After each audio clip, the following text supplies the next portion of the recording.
Hi, it's Nicole and Uli, and congratulations! If you're watching this video, you're almost through training your dog on the SpotOn Virtual Smart Fence.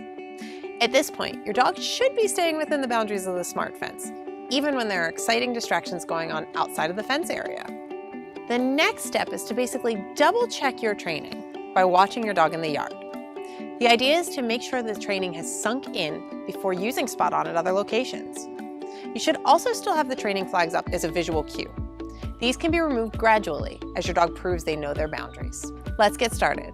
With your dog attached to a long leash, allow him to run within the virtual fence area.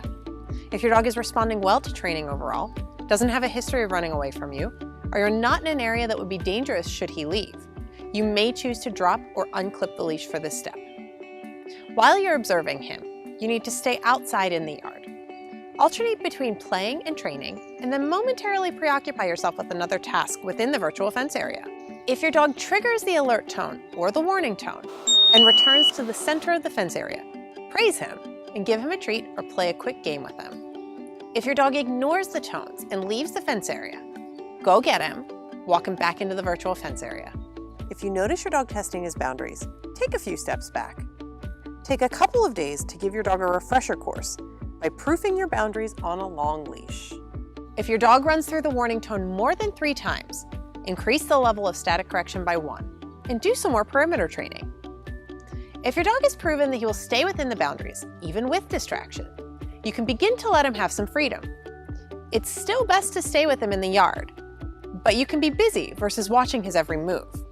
After a few weeks, if your dog does not try to test his boundaries, you can start using the SpotOn collar in other locations.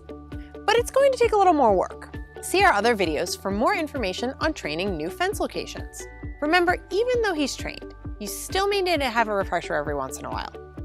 If your dog is testing his boundaries or starting to deviate from the plan, take a few steps back, put him on a long leash, and do some perimeter training. Congratulations!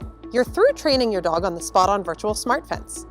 At this point, your dog should be staying within the fence, even when there are exciting distractions outside of the fence area. So in closing, great job. We hope that you've enjoyed these training sessions. Thank you for taking the time today. I hope you found this helpful, and Uli and I wish you many happy hours in the yard.